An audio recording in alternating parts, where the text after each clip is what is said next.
السلام عليكم ورحمة الله وبركاته. أهلا بيكم يا حبايبي في قناتي المتواضعة يوميات ست اخوات. النهاردة هنعمله مع بعض كده فطيرتين خفاف كده، كل ما نزهقوا من الأكل بقى والحاجات اللي هي ببصل وتوم وكده نقولوا ايه، نعمله رغيفين كده أو فطيرتين، حاجة خفافة كده وسهلة خالص، ما بتكلفناش حاجة، وفي فرن البوتاجاز العادي بتاعنا. بعد ما حطيت الدقيق كده هنحط شوية الملح زي ما انتوا شايفين كده، حبة ملح صغيرين مش كتير، نص معلقة شاي كده. هو كمية الدقيق ديت حوالي كيلو وربع. المية بقى هنحط شوية كده ونروح نقلبها. أي عجين تعجنيه حطي المية شوية بشوية. حطيت كوباية اهي، وبعدين هقلب تاني، برضه هحط شوية واقلب، وهكذا شوية بشوية كده، وتلمي الدقيق وتلمي العجينة في ايدك. كل ما تعوز مية تحط لها، ومش كل الدقيق طبعا بياخد مية زي بعضه. الدقيق اللي انا بنعجن بيه ده دقيق غلة، كنا طحنينها يعني، ما هي مش دقيق من بره يعني.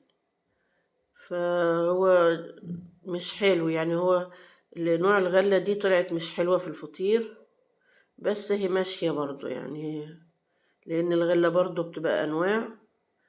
النوع دوت اللي هو بيقولوا عليه جميزي، بتبقى الدقيق بتاعها بيبقى محمر شوية، مفيش مشاكل. أنا بنعجن بقى شوية بشوية كده، أهو زي ما انتوا شايفين، حبة مية بحبة مية، ونلم كده الدقيق ونلم العجينة.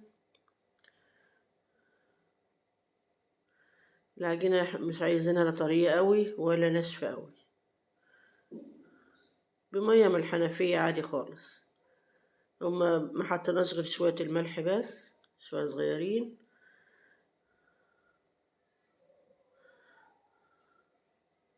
ما بفضلش احط سكر، لان طبعا ما هناكلها بجبنة وحاجات كده، فالملح طبعا هو مش هيأثر فيها، مش هيخليها حادقة ولا حاجة. لكن السكر لما تيجي تاكلي بيها حاجة يعني حادقة، مش عارفة، لو بتحبي السكر حطي سكر.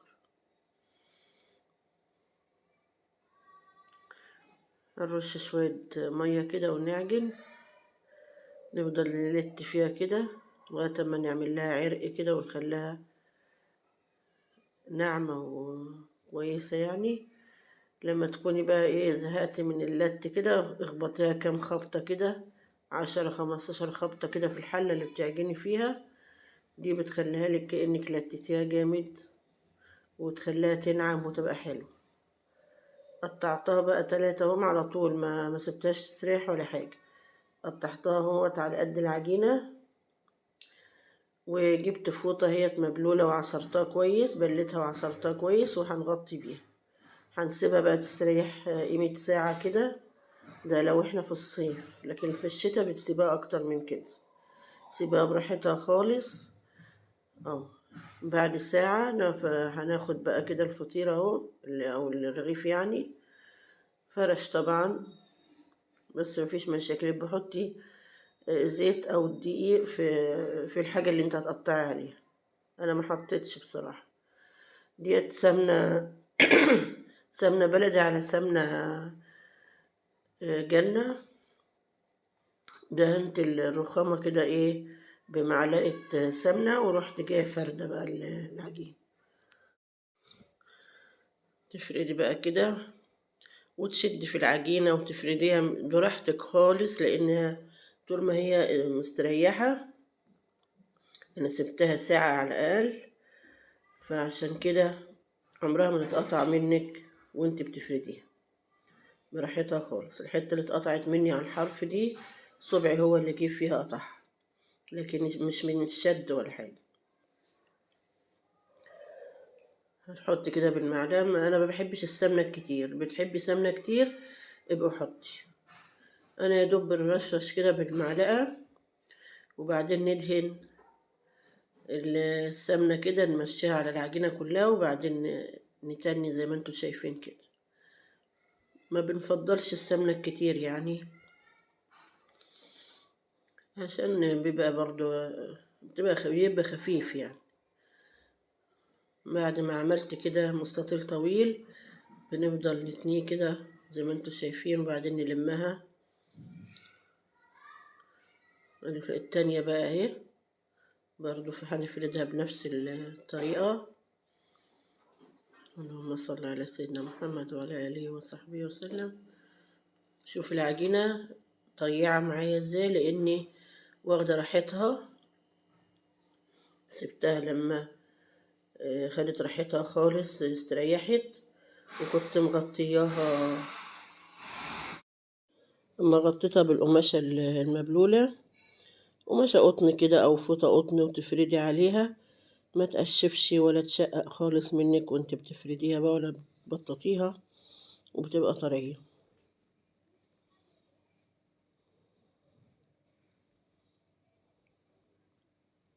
يا رب يا حبايبي الطريقة بتاعتي ديت تكون عجباكم وتنفذوها يعني، وتحسوا ان هي سهلة خالص.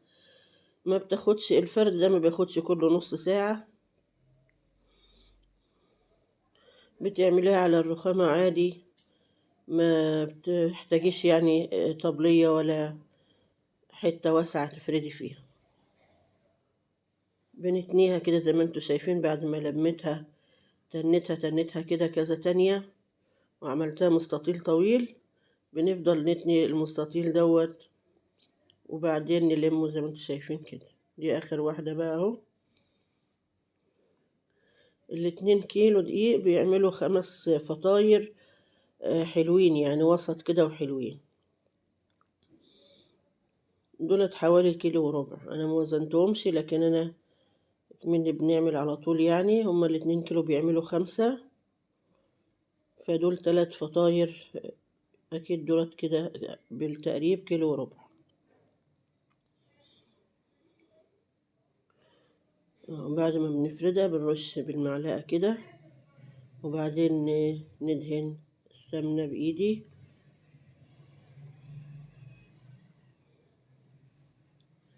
بنبقى بقى ايه نولع الفرن جامد، بس طبعا بعد ما بنسيب الفطير اغطيه تاني واسيبه يستريح ساعة. ده الكلام ده في الايه في الايام اللي احنا فيها دي، الايام الدافية دي. لكن لما يبقى في الشتاء بنسيبه اكتر من كده. كل ما تسيب العجينة تستريح قبل ما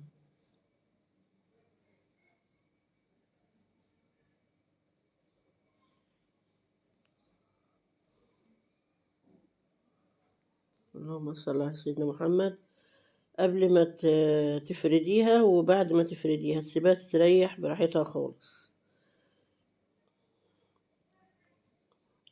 الفرد ده بقى بيخليها لك مورقة من جوه كده، وساعة ما تيجي تفردي ما تتقطعش منك، وتبقى جميلة يعني. هسيبها بقى، هغطيهم كده هما ال3 تاني بنفس الفوطة اللي كانت مبلولة اهو، ونسيبهم ساعة، وبعدين نرجع لهم تاني اهو. ناخد بقى كده ونفردهم في الصينية.